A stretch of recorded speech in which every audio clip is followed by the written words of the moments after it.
Boa noite. Vou guardar aqui uns 2 minutinhos o pessoal entrar. Doutor William já está na área. Boa noite, Verúcia.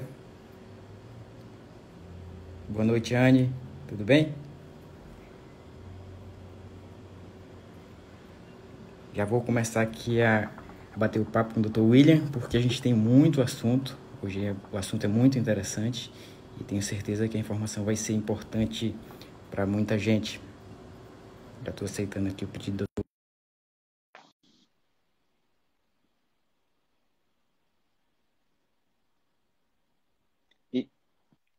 E ouvem bem? O som tá legal? Boa noite. Tudo bem, Flávio? Tudo bem, grande William? Como vai, Tudo, meu querido? tudo bem, tá me ouvindo bem aí? Te ouço bem. E você? Tá, tudo ótimo, tudo ótimo. Tranquilo. Hoje uma conexão São Luís, Curitiba. Eu tive a oportunidade de conhecer Curitiba. Fui fazer prova para residência médica no Hospital Evangélico de Curitiba. E quase que tive a oportunidade de morar na tua cidade. Acredita, querido?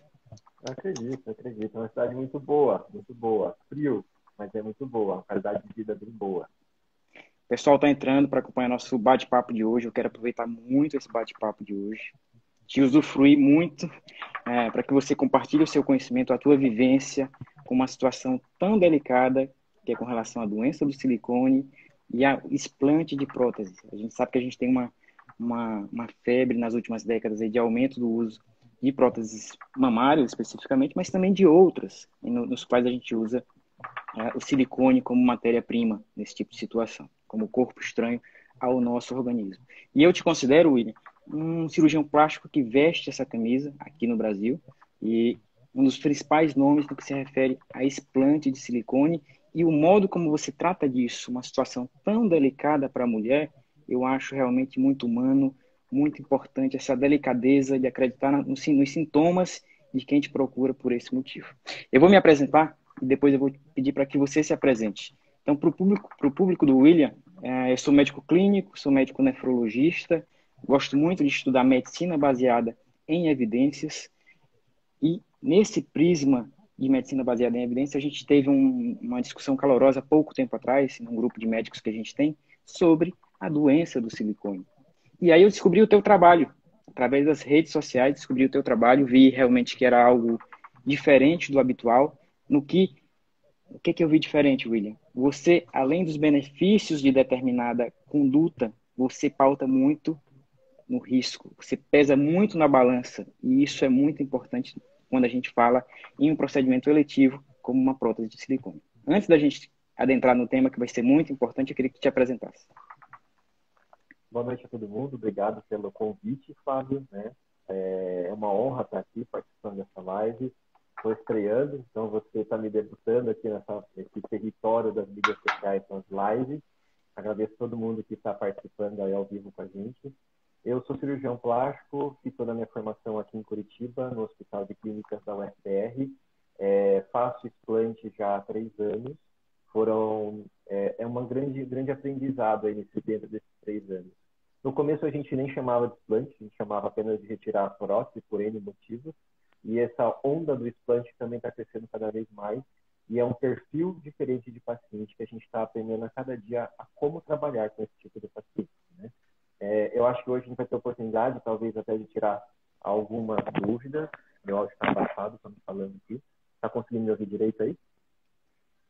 Te ouço, algo abafado, mas te ouço e consigo te entender. Tá, qualquer coisa eu tento mudar aqui, eu tiro esse fone.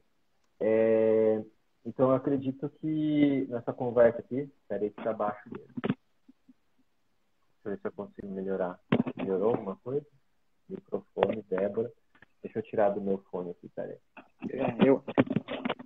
Deixa aí. Seguindo aqui, enquanto o William ajusta o som, o histórico das próteses de silicone tem mais ou Voltei menos a falar. 50. Ficou bem mais claro, viu, William? Meu fone não tá bom. Isso. Então, essa história do explante, na verdade, começou há algum tempo atrás com uma amiga minha que realizou explante em São Paulo e chegou para mim e falou: William, você topa ajudar essas meninas que estão procurando um cirurgião plástico que topa fazer esse tipo de cirurgia? Eu falei: com certeza, com certeza. Dentro da minha prática na cirurgia plástica, eu nunca fui a favor de mamas grandes, nunca fui a favor de próteses grandes, e cada vez mais eu sou menos a favor das próteses, né? Eu acho que aí, durante essa nossa conversa, a gente vai poder discutir um pouco mais sobre esses riscos, sobre essas doenças do silicone, que não são só uma, né? E como a gente maneja isso. Agradeço os elogios. Eu acredito que a gente tem que acreditar no nosso paciente, a gente tem que saber filtrar o nosso paciente, né? E eu Sem acho dúvida. que essa essência na medicina a gente está perdendo em acreditar na verdade do nosso paciente, que não necessariamente vai de encontro com a nossa verdade, mas é que muitas vezes a gente consegue achar um meio de campo nisso tudo. Com certeza, querido. Belas palavras. A medicina baseada em evidência ela tem três prismas. Ela tem os estudos científicos, ela tem a tua vivência, o teu expertise naquela situação e tem a valorização do que o paciente te diz. Então, são esses três pontos, esses três pilares que a gente leva em consideração. Para a gente começar o nosso bate-papo, a gente tem mais ou menos 60 anos de implantes de silicone. No que se refere a dispositivos médicos, e eu falo não só do silicone, mas marca-passo e todos os outros dispositivos, como próteses que a gente utiliza em outras cirurgias, como ortopédicas, por exemplo, marca-passos e tudo mais, a gente tem uma regulação um pouco delicada pelo FDA, que é o órgão americano que cuida disso. E ao longo das décadas, as próteses de silicone estiveram em moratória por algum tempo, por exemplo, especialmente nos Estados Unidos e em alguns países da Europa, entre a década de 90 e até o ano de 2006, basicamente, acredito eu. No que se refere a uma incerteza com relação à associação da prótese de silicone poder causar, de alguma forma, aumentar a incidência de doenças autoimunes e também de câncer. Eu queria que tu comentasse um pouco sobre essa linha do tempo dos implantes de silicone, William, da evolução dos implantes e tudo mais. O silicone passou por várias fases aí desde a sua criação, né? Na década de 60 que começou o aumento mamário, seja para cirurgia estética quanto reparadora, né? Com a prótese silicone. Passou por um início ali com as próteses que foram amplamente usadas nos Estados Unidos, principalmente quando houve essa moratória, que foi de 1990 a 2006 mesmo. Por que houve essa moratória? Porque houve uma desconfiança de que as próteses de silicone pudessem levar a algumas outras doenças, né? E essa associação de doenças do tecido conectivo ao silicone, isso é uma suspeita e uma investigação que remonta à década de 80. Então, não é algo novo, mas talvez hoje a gente esteja colhendo os frutos de um uso banalizado das próteses de silicone há pouco tempo atrás, né? Que eu acho que um dos grandes problemas da prótese de silicone é a banalização do seu uso. A gente tem usos bem específicos e indicados, a meu ver, mas essa banalização do procedimento, da cirurgia, acaba levando a inúmeras consequências não esperadas, né? Então, essa história de doença do tecido conjuntivo, doenças autoimunes associadas às próteses de silicone, isso já remonta a silicone William, da história. tua imagem travou um pouquinho. Voltou. Depois que elas voltaram da moratória em 2006, aí foi amplamente utilizada no mundo todo, né? Principalmente nos Estados Unidos. Hoje, a prótese de silicone, o aumento mamário estético das mamas, ela é a primeira ou a segunda cirurgia mais realizada no mundo, né? Ela e a lipoaspiração ficam intercalando ali quem é o primeiro lugar. Então, é uma cirurgia amplamente realizada e muitas vezes sem talvez o filtro adequado, né, de selecionar melhor o paciente que deve e o paciente que não deve utilizar a prótese. Com certeza. E com relação ao uso das próteses, a gente então tem algumas incertezas com relação aos riscos. A gente tem alguns riscos mais frequentes e mais palpáveis, no que a gente pode avaliar até com relação a exame físico, exame de imagem e quadro clínico da paciente. E a gente tem quadros mais difíceis de serem diagnosticados porque são sintomas vagos, sintomas inespecíficos, que a gente vai comentar mais à frente da síndrome ásia. Com relação aos riscos iniciais, a gente sabe que quando a gente utiliza um corpo estranho no nosso organismo, no nosso corpo, o nosso organismo, nosso sistema de defesa, ele vai agir, ele vai trabalhar.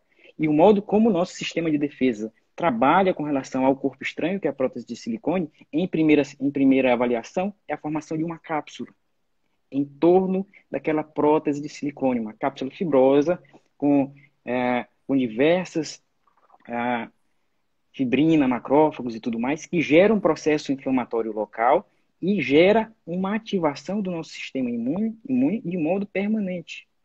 Esse é o primeiro ponto. E aí a gente tem alguns riscos com relação ao procedimento cirúrgico em primeiro tempo, digamos assim, que são contraturas, que são rotações e que são rupturas. Eu queria que tu comentasse um pouco a respeito disso para a gente. Eu acho que a prótese, ao contrário do que muitos pensam, né, é uma cirurgia de médio porte que precisa de ter uma atenção especial. Não deve ser assim, achado, vou fazer uma prótesezinha ali e já volto, né? E tem suas consequências e seus riscos, como qualquer outra cirurgia, e que muitas vezes não são abordados esses temas, né? Até o Flávio colocou ali a imagem de um explante, né? Olha, vocês podem ver que na imagem da direita é uma prótese que está rodada, que durante o explante a gente verificou que a prótese estava rodada. Isso não havia aparecido em nenhum exame de imagem. A prótese ela pode sofrer uma contratura capsular, hoje a incidência gira de 10 a 60%, dependendo da origem dessa informação. Mas ela está associada ao tipo de textura, ao plano de inserção, ao biofilme, que é uma camada microscópica de bactérias que podem colonizar esse dispositivo médico, né? Então, varia aí, de acordo com a literatura, de 10 a 60%. Então, é uma variabilidade muito inconstante, um dado pouco constante na população que utiliza esse tipo de prótese. Com relação à ruptura, não existe um dado fidedigno na literatura que fale quantos por cento que vão romper. E que mais perguntou? Rotação, contratura? Ruptura e a ruptura. A ruptura. A rotação também é algo que muitas vezes a gente não consegue prever, vai depender muito do implante, do tipo de implante. Aí talvez a gente pode até falar um pouco sobre as texturas dos implantes, né? Antigamente se utilizava mais a textura lisa, que tinha um maior índice de contratura. Perfeito. Aí tem a salina, que é uma prótese lisa preenchida de soro, e uma prótese provavelmente nanotexturizada recheada de silicone. A textura da cápsula do silicone, ela pode ser lisa, que provoca uma maior contratura capsular. Ela pode ser texturizada, que é a grande maioria das próteses atuais no mercado, que fazem uma menor chance de rotação, porém, uma menor contratura, porém tem maiores índices de desenvolvimento do linfoma, que depois a gente pode comentar um pouquinho. E hoje também a gente fala da nanotextura ou da microtextura, que é uma prótese quase lisa, que tem menor reação inflamatória local e que pode levar a menor chance de aparecimento do linfoma. E, então, falamos lá da lisa, da nanotextura, da texturizada e a macrotexturizada, que teoricamente ela se adere melhor aos planos profundos, porém tem uma maior associação ao linfoma BI-ALCL, que é o linfoma anaplásico associado à prótese de silicone. E a de poliuretano, que tem poliuretano por fora, né? Que aí a gente tem uma aderência maior também, com menor risco de rotação e que me parece tem um risco maior de linfoma. São 3 tipos de prótese, William. E, pessoal esclarecendo, é de silicone texturizada, silicone lisa, a salina com a capa de silicone, com o envolto de silicone, e a gente pode ter uma de silicone com poliuretano por fora, é isso? Isso mesmo. Na verdade, se a gente for ver questão de textura, 4, né? A lisa, a nanotexturizada, a macrotexturizada, a texturizada e a macrotexturizada, né? Micro ou nano e a macro. A poliuretano é uma macrotextura, né? Que é um envoltório da prótese que é como se fosse uma espuma de poliuretano e que faz maior adesão aos tecidos profundos. Ela é a que tem maior associação ao linfoma BI-ALCL, tá? As macrotexturas, por induzir uma resposta inflamatória maior.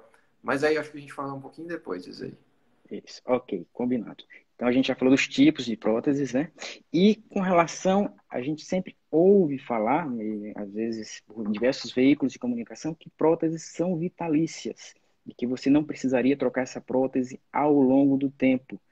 Eu queria comentar contigo como é que a gente faz nesse boom de muitas mulheres utilizando as próteses mamárias e muitas das vezes, acredito eu, que perde-se a conexão do acompanhamento periódico com o cirurgião plástico. Depois de meses ou anos, a mulher acaba por ficar algo mais tranquila porque não está sentindo nada. E eu queria saber de ti, o que a gente usa? É exame físico, é ultrassom, é ressonância? O que a gente faz?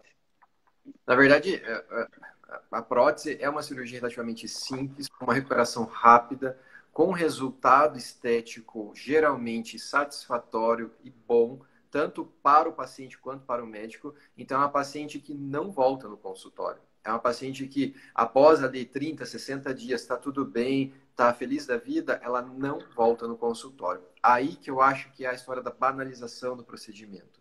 A prótese, ela tem uma vida útil.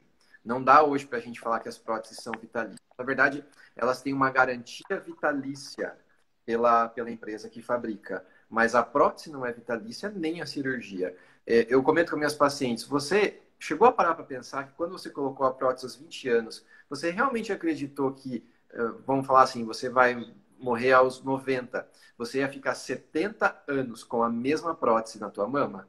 Doutor, não pensei. Ok. Mas naquela empolgação, naquele afã de aumentar as mamas e ter um melhor resultado estético das mamas, essas informações passam desapercebidas e muito mais menosprezadas, né? Então, a partir de 5 anos, as próteses elas devem ser, o acompanhamento deve ser anual, né? Mas a partir de 5 anos a gente recomenda fazer um exame de imagem, idealmente a ressonância, que a ressonância é o que vai indicar as menores alterações, tanto da mama quanto da prótese. Mas nem sempre isso é possível, né? Então, pelo menos uma ecografia em pacientes abaixo de 40 anos de idade. Em pacientes acima de 40 anos de idade, vale a pena uma mamografia também, né? O exame clínico é fundamental para a gente poder detectar alguns graus de contratura capsular. A contratura, muitas vezes, ela pode ser precoce, acontecer com 1 ano, 2 anos, 3 anos após a cirurgia. Mas, geralmente, a contratura é algo que acompanha cirurgias de implante com mais tempo, com pacientes ali com 7 a 10 anos de cirurgia, que acabam começando a apresentar algum grau de contratura capsular. Ok. Com relação à contratura, a gente pode tratar clinicamente com algum medicamento? Ou qual é o caso com contraturas grau 3, grau 4, uma contratura mais avançada que a gente indica, o que você indica, na verdade, a troca da prótese? Como é que isso é feito? Essa avaliação. A contratura, ela muitas vezes ela é presente no exame físico, mas ela não aparece em exames de imagem, né? Então, são os graus de Baker. A prótese, quando ela está macia, não tem contratura, é o grau 1 de Baker, não tem contratura. O grau 2 é uma contratura que ela aparece apenas a palpação. Grau 3 é uma contratura que a prótese está mais dura, a mama está mais dura, e quando a paciente se olha no espelho, ela vê uma irregularidade, uma deformidade estática. E a grau 4 é quando, além disso tudo, ela tem dor. Então, graus iniciais de contratura, um grau 2, no máximo um grau 2 para 3, ela pode ser atenuada, existe uma tentativa de tratamento com alguns inibidores de leucotrienos, que são remédios utilizados para asma, que é o Montelukast. Né? A gente faz um ciclo de 1 mês, ele fica em enzimas hepáticas, enzimas pancreáticas, para ver não ter nenhuma alteração que pode haver, e permanece por 3 meses. Muitas pacientes melhoram. Mas aquelas que não melhoram, com contratura 3 ou 4, só a cirurgia que é a solução. Aí eu falo mais. Muitas pacientes falam assim, eu vou operar, vou resolver a contratura, nunca mais vou ter. Não. Na verdade, a contratura é uma reação do teu corpo contra a prótese. É uma reação exacerbada do teu corpo contra aquela prótese, contra aquele corpo estranho. Eu tiro a prótese, tiro a cápsula e coloco outra prótese, muitas vezes. E o teu corpo pode reagir da mesma maneira ou pior. Então, na verdade, o culpado não é a prótese, o culpado é teu corpo. Mas aí, até você tentar esclarecer isso ao paciente, não, alguma coisa tem de errado com a prótese. Não, o teu corpo é que não se adaptou bem à prótese. Mas, Flávio, eu falo para os pacientes, hoje eu falei isso acho que umas 5 vezes já. Hoje eu voltei aos atendimentos de maneira muito comedida, né? Mas toda mulher fica bem com cabelo loiro? Não fica. Então, por que todo o corpo feminino ficar bem com uma prótese? Eu entendo e eu vejo isso na minha prática de maneira muito tranquila. Não é todo o corpo, não é toda mulher que se adapta bem à prótese.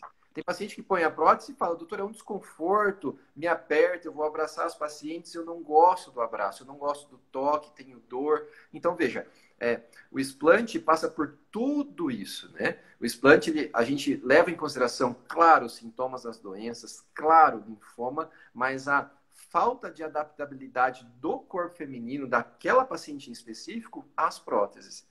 Aí algumas pacientes, doutor, toda paciente que tem prótese vai ter problema? Não. Hoje a gente fala de 30 milhões de pacientes com próteses no mundo. Se 1% delas tiverem problema, veja a quantidade, né? Isso eu falo em cirurgia plástica estética quanto em reparadora. A prótese é a mesma. Sem dúvida alguma. Para a gente terminar essa parte inicial com relação ao procedimento cirúrgico em si, eu acho que vale a pena a gente, falar um pouco, William, sobre as técnicas cirúrgicas. A gente tem duas opções. A gente pode colocar a prótese abaixo da glândula mamária e também abaixo do músculo submuscular. Eu queria que tu falasse quando você utiliza uma ou outra, e os benefícios de cada situação. Ó, eu posso te falar de boca cheia que eu tenho utilizado cada vez menos prótese, em alguns casos ainda utilizo, mas a consulta da paciente que quer pôr prótese é uma consulta muito mais demorada e muito mais esclarecedora, né? Eu, em algumas vezes, consigo convencê-las de não colocar, tá? Porque eu tenho a consciência hoje, a opinião mude daqui a um tempo, né? Mas a minha opinião é de que eu tenho uma posição conservadora com relação à prótese. Sou contra? Relativamente sim. Mas eu entendo da importância da prótese numa paciente, por exemplo, que foi mastectomizada. Eu entendo a importância da prótese numa paciente que deseja um resultado estético X. Então, em alguns tipos de pacientes, a prótese é necessária para atingir o resultado estético que ela quer, né? Então, isso também a gente tem que levar em consideração. A prótese ela pode ser colocada em basicamente dois planos, dois ou três, né? Por cima do músculo, seja ele por cima da face do músculo ou por baixo da fáscia. Então, a gente tem o submuscular, o subfacial e o subglandular, que é abaixo da glândula. Com a minha experiência de explante, eu vejo qual é vamos dizer assim, as deformidades que a prótese causa nas mamas dos pacientes que eu opero, né? Alguns estudos mostram que o fato de você colocar a prótese na mama, no lugar onde não existe uma prótese, pode levar a uma atrofia do parênquima mamário de até 20%. Não quer dizer que toda paciente vai ter 20% a menos de mama, não. Mas que pode levar a uma atrofia de até 20%. E quando possível, ao meu ver, o método mais fisiológico de colocação de uma prótese é com uma incisão pequena pelo sulco por baixo da glândula. É o método mais, vamos dizer assim, de mais fácil recuperação, com um bom resultado estético e com baixo índice de complicação. O implante submuscular, a gente prefere reservar os casos em pacientes muito magras e que têm pouco tecido para a cobertura do implante. Um dos grandes desafios na cirurgia reparadora de reconstrução de mama é esse: é propiciar uma boa cobertura da prótese para garantir que aquela prótese tenha uma longevidade naquela reconstrução. Certo. Muito bem respondido. Vamos entrar no assunto de linfoma. A gente sabe que esse assunto teve em pauta recentemente. Acredito que no ano passado teve até um recall da Allergan, que é uma grande produtora de próteses americana, por um aumento do risco de linfoma na plástica de grandes células relacionada a próteses mamárias de silicone, que é o BIA-LCL. Comenta com a gente sobre isso, porque a gente às vezes fala, o risco é de 1 a cada 3 mil, o risco é 1 a cada 30 mil. Qual é a real disso, William? O BIALCL, que a gente tenta misturar ali o inglês com o português, né? É o que você falou, é o linfoma anaplásico de células grandes associado ao implante mamário, é exatamente essa sigla. Ela é uma doença reconhecida pelos 16, para você ter uma ideia, que foi categorizada lá. Em 2017, a NCCN, que é o órgão máximo lá de tratamento de câncer dos Estados Unidos, fez um guideline de tratamento e diagnóstico. Então, assim, é uma doença que existe, é uma doença que tem tratamento, tem diagnóstico e tem cura, tá? Ela está associada mais a pacientes com próteses texturizadas. Vamos dizer assim, o recall e a suspensão de vendas daquela marca americana foi provavelmente em virtude do altos índices de associação do linfoma a esse tipo de prótese, né? Dia 24 de julho de 2019 foi suspensa a venda dessa prótese no mundo, né? Esse linfoma, muitas pacientes vêm com esse medo. Doutor, eu vou ter um linfoma, não quero morrer de câncer de mama. Não é câncer de mama. O linfoma anaplástico de células grandes é um câncer da prótese. A prótese que está causando. Para tratar, é retirar a prótese com a sua cápsula. Por isso que a gente preconiza a capsulectomia total, mesmo em pacientes que não tenham suspeita de linfoma. Porque caso haja alguma alteração microscópica, a anatomia patológica dessa cápsula vai detectar e vai guiar o tratamento caso, eventualmente, essa paciente tenha um linfoma anaplásico de células grandes. Esse linfoma, ele está mais presente em mulheres predispostas geneticamente, em pacientes que têm acima de 7 anos de prótese, em pacientes que, depende também do local, a gente vê, por exemplo, que na Austrália e Nova Zelândia tem um índice maior, né? Pode ser isso, pode ter fatores ambientais envolvidos que a gente ainda não sabe muito claramente como é, né? E tem associação clara com as próteses texturizadas. Antes se falava de 1 para 3 milhões de pacientes com próteses. Hoje, as estatísticas mais pessimistas falam de 1 para 3 mil pacientes com prótese. Em média, vamos achar um número médio, né, uma mediana, 1 para cada 1.000 a 1 para cada 10 mil pacientes com prótese. Então, não é uma doença tão rara assim. Hoje mesmo foi um hematologista amigo meu no consultório.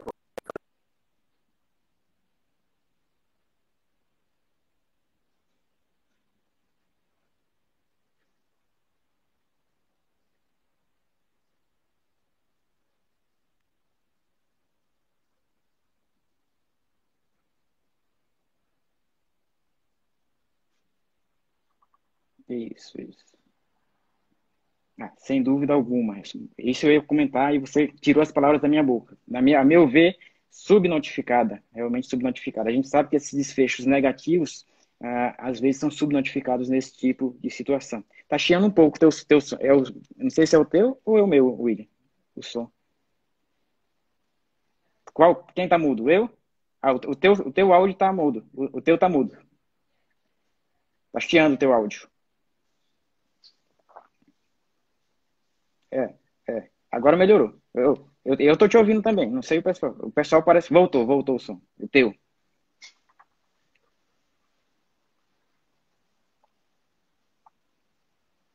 Certo.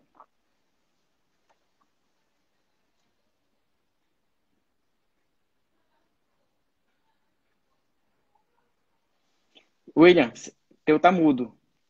Teu som tá mudo.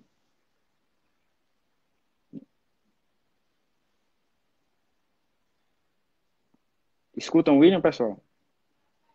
Isso. William, eu te escuto, mas o pessoal não te escuta. William? Mudo, mudo. Não consigo te escutar. Não consigo te escutar.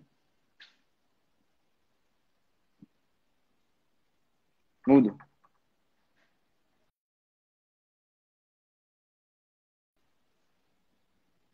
Ele vai entrar de novo. O William vai entrar de novo aqui. Vai me pedir a autorização para entrar de novo.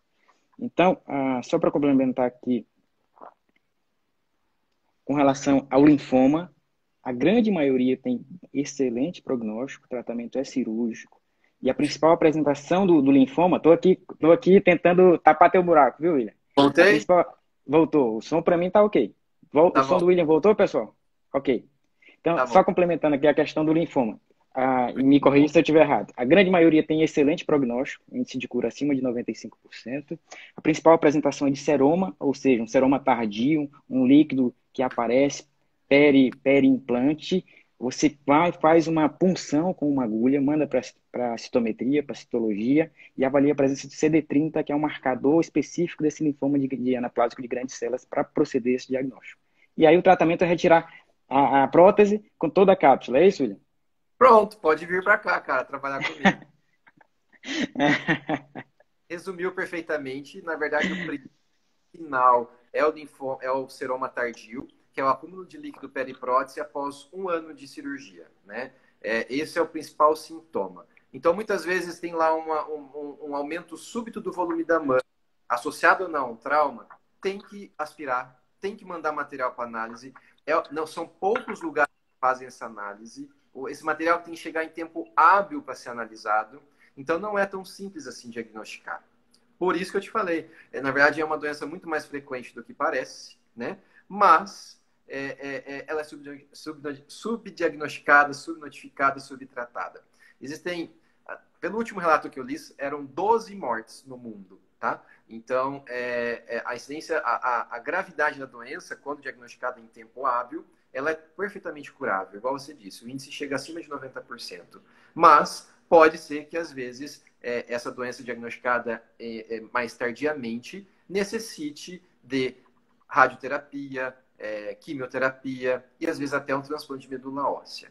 Então, a importância de estar atento a esse tipo de problema, desse tipo de doença, é fundamental. Então, por isso que eu falo, meninas, voltem anualmente com o seu cirurgião, voltem anualmente a fazer exames e a consultar, porque às vezes esse retorno essa rotina, né, esse retorno periódico pode levar a um diagnóstico precoce e a resolução de um problema que quando diagnosticado em tempo hábil, é extremamente fácil de resolver. Com certeza absoluta. Então, a gente já chegou, já falamos do procedimento cirúrgico, já falamos de riscos de primeiro tempo, já estamos falando aqui dos riscos de posteriores, como o linfoma, e agora a gente chega na síndrome ASIA do inglês. Escreve A-S-I-A, que nada mais é do que uma síndrome autoimune inflamatória induzida por adjuvantes. O que é adjuvante, pessoal? São corpos estranhos ao nosso organismo, onde o nosso sistema de defesa fica armado. Nosso sistema de defesa vai para a guerra. Quando a gente tem um corpo estranho, quando a gente tem uma bactéria, quando a gente tem um vírus, ou quando a gente tem uma prótese. Seja ela de silicone, seja uma prótese de auricular, seja uma prótese de bumbum, seja um marca-passo, a gente sempre, todos os corpos estranhos podem ser um adjuvante, podem ativar o nosso sistema imune e causar alguns erros nesse tiroteio, digamos assim, do nosso sistema imune. Então, essa síndrome, que a gente conhece como doença do silicone, popularmente, ela teve diversos nomes ao longo das últimas décadas. A última descrição foi por um imunologista muito famoso, chamado Yehuda Scheinfeld, em 2011, israelense. Quem estudou imunologia na faculdade deve ter ouvido falar dele, onde ele classifica essa doença e dá critérios, porque os sintomas são inespecíficos. Então, para a gente tentar fechar diagnóstico, é muito difícil, é um diagnóstico de exclusão. A gente tem diversos estudos que correlacionam a incidência de doenças reumatológicas com relação às próteses mamárias. Alguns desses estudos consideraram inconclusivos como aquelas pacientes contendo prótese tendo a mesma incidência, a princípio, daquelas mulheres sem prótese. Mas esses estudos não levaram em consideração os sinais e sintomas inespecíficos que não fecham nenhum quadro reumatológico clássico, que aí a gente cai na síndrome ásia, aportuguesando aqui a situação. Então, os sintomas são diversos. O que, Flávio? Olho seco, boca seca. Mecanisticamente, por exemplo, o silicone ele parece reduzir a produção de acetilcolina, que estimula essas glândulas a produzirem esse fluxo, tanto no olho quanto na boca, por exemplo. A gente tem sintomas cerebrais, como alguma névoa cerebral, algumas vezes perda de memória. Parece ter uma influência na dopamina a nível cerebral, mesmo com ressonância normal. A gente tem um sintoma que chama muito a atenção, que é a fadiga crônica na mulher. A mulher não tem um sono reparador, ela acorda cansada, algum grau de rigidez matinal. Outras têm racho cutâneo, prurido de forma importante, artralgia, que é a dor nas articulações, mialgia, que é a dor muscular. Algumas têm miosites. Então, são diversos sinais e sintomas que a gente tem, que essas mulheres vêm se queixando ao longo dos anos. Outro, alopécia, parece ser frequente, uma queixa frequente entre as mulheres também, a alopécia. Dor aguda no peito, fisgadas, sensação de falta de ar, de falta de fôlego. Então, os sintomas são diversos. E é difícil o diagnóstico, porque, a princípio, a grande maioria dos cirurgiões plásticos, vou me dar aqui a liberdade de falar isso, talvez não comunique isso ao paciente que isso pode acontecer. E se ela não conhece aquilo, ela nunca ouviu falar daquilo, ela não vai conseguir reconhecer. E ela passa de diversos médicos, em diversas especialidades, e não consegue. Alopecia é a queda do cabelo, para quem perguntou. E o pessoal não consegue fechar o diagnóstico, porque é um assunto pouco comentado na classe médica, pouco conhecido e pouco diagnosticado. Então, Flávio, qual é o risco da síndrome ásia no implante de silicone? A gente não sabe, a meu ver. É uma coisa que a gente tem que... né, a gente não sabe. Né? Então, a gente é um diagnóstico de exclusão e a gente tem que, como profissional, valorizar os sinais e sintomas que a mulher, que a paciente vai apresentar para a gente. Dê uma palavra sobre isso, William.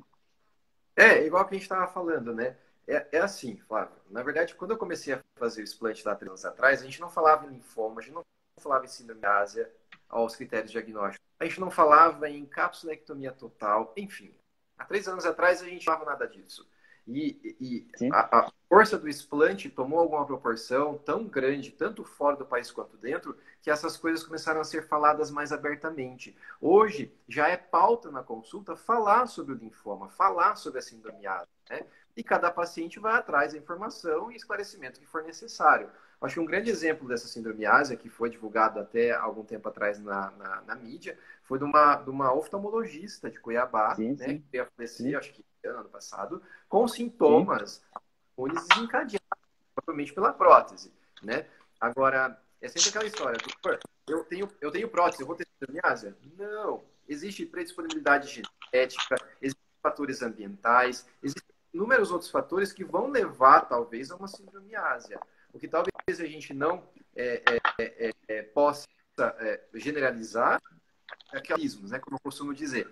Poxa, meu olho está doendo, Isso, a culpa é do silicone. Calma, né? Calma. É, calma. existem inúmeros, são doenças, são sintomas desconexos que muitas vezes não têm uma causa específica e que podem sim estar associados à prótese de silicone.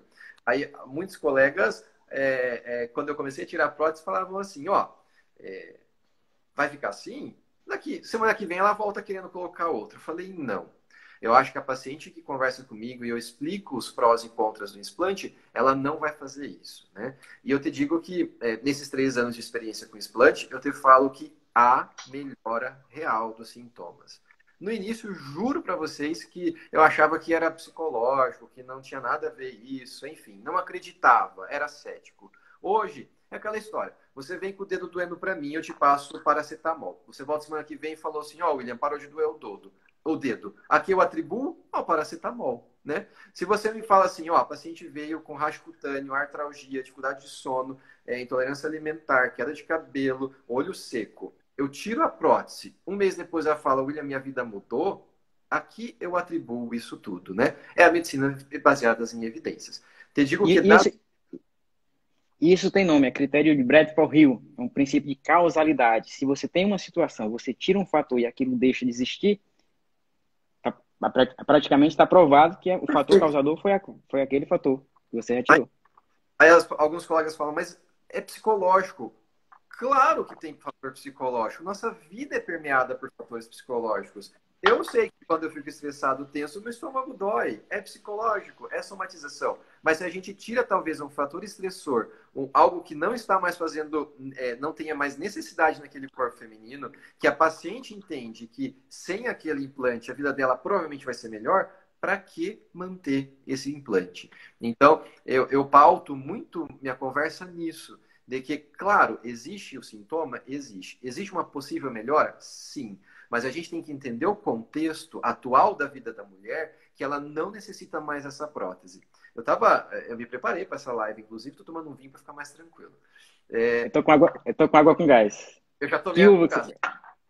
Minha esposa vai ficar brava. Tá. Mas, ó, eu estava lendo agora um artigo que falou do Rod Horry, que é um dos maiores nomes da cirurgia plástica mundial. Ele falou que dentro de 2 anos, 50% das pacientes no estudo que ele conduziu colocaram novamente a prótese. Eu te falo que as minhas pacientes não vão colocar, porque a conversa ela é muito franca e transparente, no sentido de que vai provavelmente existir uma melhora? Vai. Mas caso não exista melhora, como é que você vai se sentir? Tem paciente que não opera. Então, talvez essa conversa franca, transparente, mostrando as possíveis melhoras, mas pondo a real também, né? Explicando a realidade, ela é muito importante para o pré-operatório, né? Mas a sindromiásia existe. A sindromiásia, ou a gente pode até pôr, né? A doença do silicone seria a sindromiásia com o silicone como adjuvante, né? E os Isso. estudos mostram que existiam os adjuvantes, como alumínio, vacina de hepatite B, um outro estudo que eu estava lendo, a grande incidência foi da vacina de hepatite B. Aí vem os haters contra a vacina. Calma, a gente tem os prós e contras. Calma, a prótese tem a sua utilização. Muitas vezes a paciente colocou lá os seus 19, 20 anos, aproveitou a prótese. E agora, aos seus 30, 35, não tem mais por que ela ter as próteses e ela tem inúmeros sintomas. E a gente junta a fome com a vontade de comer. Aí o explante é sucesso, é garantido. Porque eu entendo, Flávio, que assim, ó, tirar a prótese é uma mudança de estilo de vida, né? A paciente tem que assimilar isso. Isso é muito difícil de fazer. Eu garanto para você que para pôr a prótese, a mulher decide em um dia. Para tirar, ela leva meses. Porque é um processo mais custoso, é mais doloroso e a cirurgia é mais complicada. Então, falando de fibromialgia, é perfeitamente o que você falou. É um diagnóstico super difícil de fazer, é um diagnóstico de exclusão. Eu não conheço reumatologista que vai bater o martelo e falar assim, você tem fibromialgia, apesar... Travou aí. Tomara que volte. Tô? Alô? Voltou. Eu tenho... Tô? Alô? Voltou. Alô? Vai lá, segue. Eu te escuto. E alguns colegas reumatologistas têm encaminhado. Eu tenho pacientes com melhora exponencial dos sintomas. Então, é aquilo também, né? Eu acho que prótese não é para todo mundo. Tirar a prótese também não é para todo mundo. Isso. E a gente sabe que existe uma linha do tempo que parece haver uma tendência desses sintomas irem progredindo com o passar dos anos, com a prótese vai ficando um pouco mais velha, mais antiga. E a gente tem também, mesmo com a prótese intacta, o gel bleeding. O que é isso? O gel do silicone parece vazar lentamente pela prótese, pela cápsula, que a cápsula tem algumas ranhuras, ela não é fechada completamente. E o silicone pode sair para outros lugares do organismo da mulher. Linfonodo, existe mulher com linfonodomegalia. A gente já tem biópsias mostrando que o silicone pode se deslocar para outros locais do nosso organismo. Isso seria apenas um mecanismo. Mas quando a gente fala que no resultado as mulheres melhoram, a gente tem cortes aí, estudos referindo uma melhora em cerca de 70% a 80% das mulheres. Isso é muito importante. E as mulheres têm que saber dessa informação. A fibromialgia é real, a doença do silicone é real, e os cirurgiões têm que valorizar esse tipo de situação. E a gente entra numa situação que alguns cirurgiões plásticos parecem não ser muito confortáveis para fazer esse tipo de procedimento de explante, parece ter alguma dificuldade técnica com a retirada da prótese. E eu queria te perguntar sobre a retirada da prótese com a capsulectomia, a curva de aprendizado tua ao longo desses 3 anos e se existe alguma técnica específica. Então, tecnicamente, eu vou te dizer que é possível. Né? Eu acredito que grande parte dos cirurgiões plásticos consigam fazer, só que vender o explante é muito difícil, né? Imagina só, quando a paciente vai colocar a prótese, ela vem com a promessa de que a prótese é vitalícia, é uma cirurgia com corte pequeno, com uma recuperação rápida, a mama vai ficar mais bonita, maior, mais redonda, mais firme. E vender o explante, o que que é? É falar assim, olha, eu vou fazer uma cirurgia maior em você, com uma cicatriz maior, com a necessidade de uso de dreno. Tua mama vai ficar menor, um pouco mais caída, um pouco mais flácida. Então, eu digo para você que talvez a dificuldade... Nossa, o celular está ótimo. Talvez a dificuldade não esteja necessariamente na técnica, tá? Na verdade, provavelmente a dificuldade deve estar na maneira de como conduzir essa paciente, explicando que o explante é uma opção e que pode ter um bom resultado, inclusive estético, né? Mas hoje, quando a gente fala de explante, a gente fala basicamente em 2 tipos de cirurgias, que é o explante pelo sulco, que é uma incisão pelo sulco um pouco maior, onde a gente consegue tirar a prótese com segurança e com a cápsula. E também a gente fala do explante com a mastopexia, que é quando a mama já tem um pouco mais de flacidez, a gente já remodela essa mama e preenche ela com o tecido de mama que está mais caído. E, tanto em uma quanto em outra, é possível a realização da lipoenxertia, que também não é um procedimento isento de complicações, né? Eu falo isso com propriedade porque eu já tive casos de pacientes que fizeram alguns nódulos oleosos, não é câncer, por causa da lipoenxertia. Então, às vezes também a gente vê algumas coisas na internet, paciente aumentou a mama com gordura apenas. Não é ainda uma realidade, talvez no futuro, né, isso seja possível, talvez seja uma opção para aquela paciente que não tem indicação de colocar prótese. Você pode me perguntar assim, né, falar, mas existe mulher que não tem indicação de prótese? Muitas, muitas. Eu te digo que pacientes com doenças autoimunes já diagnosticadas não deveriam colocar próteses, né? Paciente com lúpus, paciente com... Isso é uma opinião pessoal, tá, pessoal? Assim, muito própria minha. A paciente com lúpus, paciente com esclerodermia, Sjögren, por que que ela... Controlada, por que que ela vai por um corpo estranho que talvez desencadeie uma piora, um desequilíbrio de uma doença que está controlada? Então, quando a gente fala em explante, eu te falo que tecnicamente não é uma cirurgia absurdamente difícil de fazer, não é, mas a condução do pré e do pós-operatório é muito complicado, né? Por causa dessa expectativa de resultado estético que tem que ser muito bem trabalhada com a paciente, né? E eu falo, quando a gente pensa em explante, a gente pensa em bem-estar acima da estética, se é que isso é possível, né? Se é que isso não anda totalmente junto, né? Então é bem complicado isso. Mas, tecnicamente, a retirada da prótese com a capsulectomia total, seja em bloco ou não, que é outro dilema, né, de fazer em bloco ou não, eu acredito que o mais importante é fazer a capsulectomia total. Retirar em bloco consiste em tirar a prótese com a cápsula intacta, que é uma opção interessante em pacientes que têm uma suspeita de ruptura da prótese, né, para não disseminar aquele silicone extravasado dentro da mama. Você falou de gel bleeding, eu acho que vale um adendo. Eu já atendi 2 pacientes que os exames mostravam próteses íntegras, cápsulas mamárias fibrosas íntegras e que apresentavam linfonodomegalia por silicone. Ou seja, apesar da prótese estar íntegra, da cápsula da mama estar íntegra, esse silicone, a mama pode absorver o gel bleeding e migrar esse silicone para os linfonodos axilares. Então, veja, mesmo com a prótese íntegra, a cápsula íntegra, a gente pode ter silicone livre dentro do corpo. Então, isso em longo prazo, o que vai repercutir? Não sei te dizer, né? Mas talvez hoje a gente já fala da sindromiase e talvez daqui a alguns anos a gente fale de outras doenças reumatológicas, imunológicas, autoimunes, que estejam associadas a esse tipo de dispositivo médico como a prótese de silicone.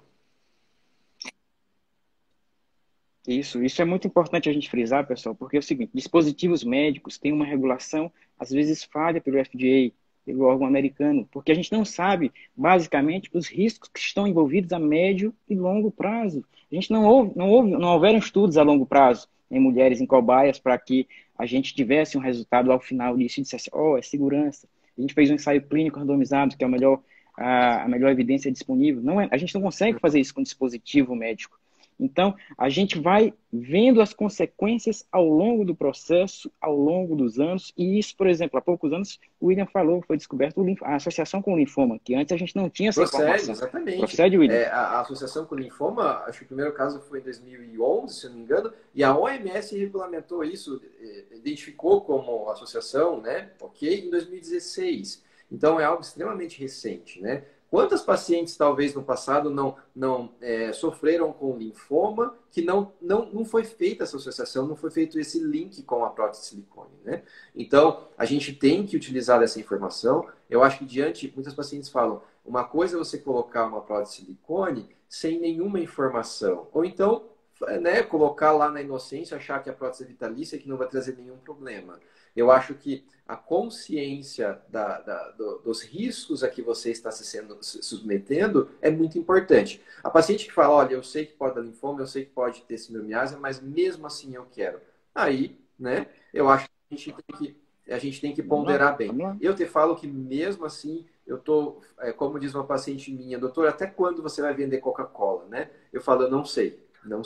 Mas é porque a minha população que chega até mim são pacientes que têm complicação com a prótese, né? Hoje eu tive uma paciente que tem uma possível quase extrusão da prótese. Então, veja, eu, querendo ou não, tenho tratado praticamente só complicação relacionada à prótese. Então, por que colocar prótese? Isso é aí é uma questão filosófica, pessoal, né? Mas eu tô com grande tendência de tentar parar de usar prótese de silicone em cirurgia estética, porque realmente eu acredito que, eu acho que tem a sua segurança, tem a sua regulamentação, tem as coisas sérias também nesse meio, a gente tem que respeitar, mas talvez no meu subconsciente, diante de tanta complicação com silicone, eu repenso um pouco sobre isso.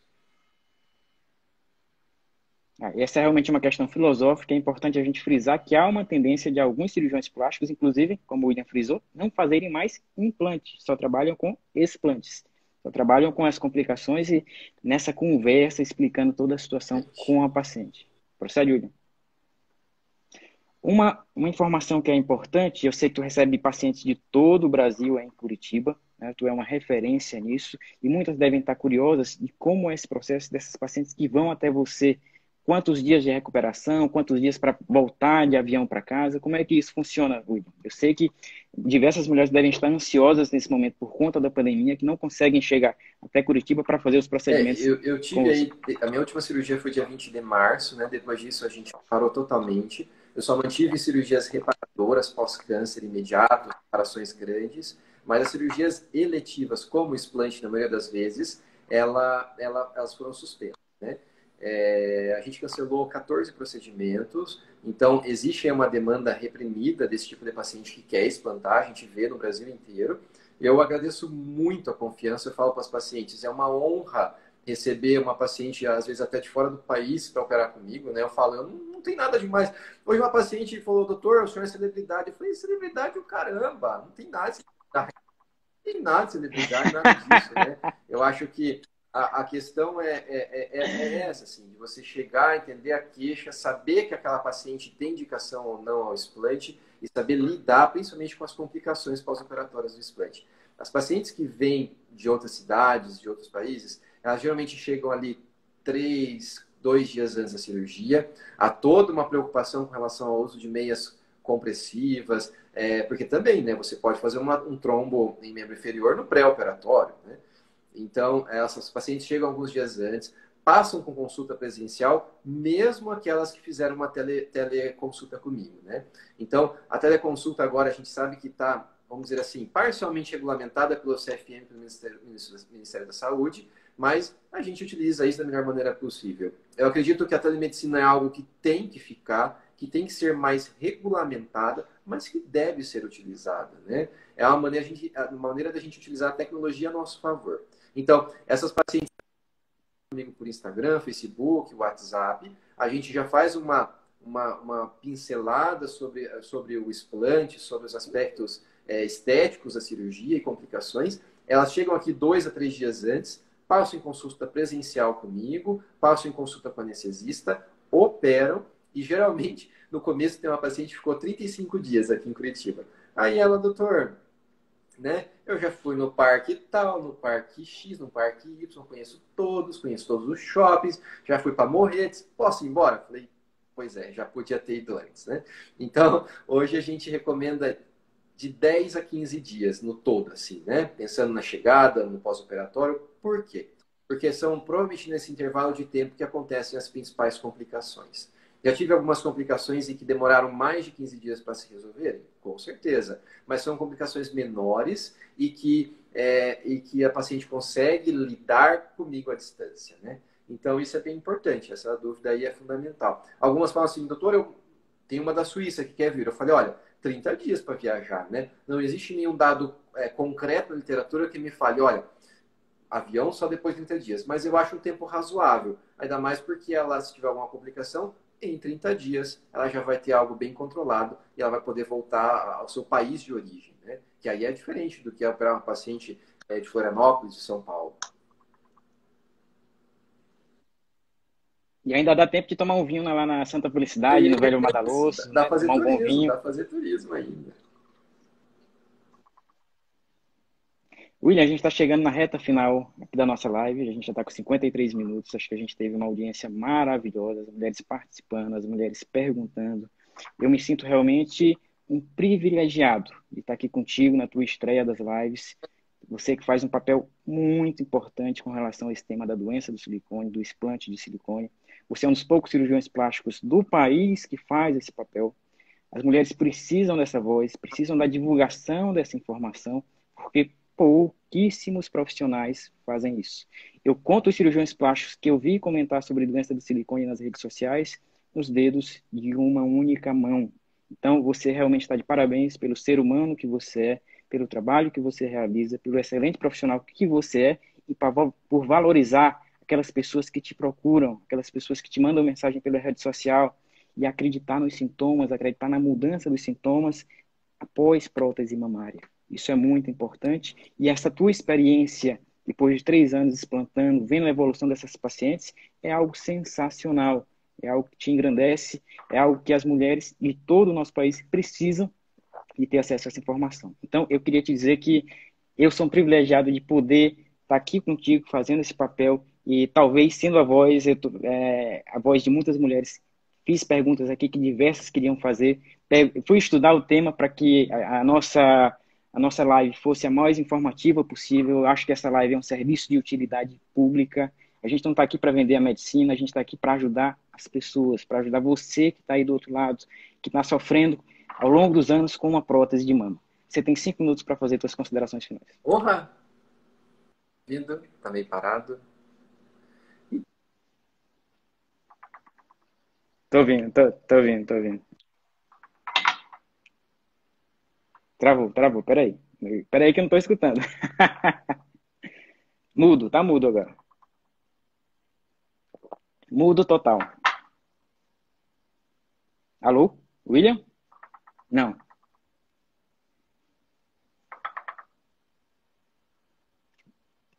Continua mudo.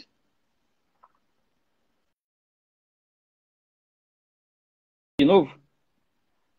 O William vai entrar para dar a palavra final, a mensagem final. Eu queria agradecer a presença de todos vocês pela participação, pela divulgação nos diversos perfis de explante de silicone. O William vai entrar novamente. Voltei? 4 minutos. 4 minutos. Você viu que eu sou amador mesmo, ó. Tô precisando melhorar a minha luz, que tá ruim, a tua já é profissional. Meu celular, minha esposa já falou que eu tenho que trocar. As pacientes que me O conhecem fone, tem um bom fone. meu celular tá todo esbagaçado. Enfim, eu que agradeço, na verdade, agradeço todo o apoio dessas meninas espetaculares que, na verdade, elas entendem a valorização do corpo feminino, né? Eu acho que eu vou um pouco contra a cirurgia plástica tradicional, porque talvez eu tento entender isso, né? Tento entender que o natural pode ser bonito, deve ser bonito, né? E eu acredito que o explante vai muito nessa linha, da linha de aceitação pessoal, de aceitação do corpo como ele é. É claro que a cirurgia plástica pode ajudar, mas ela tem limites, né?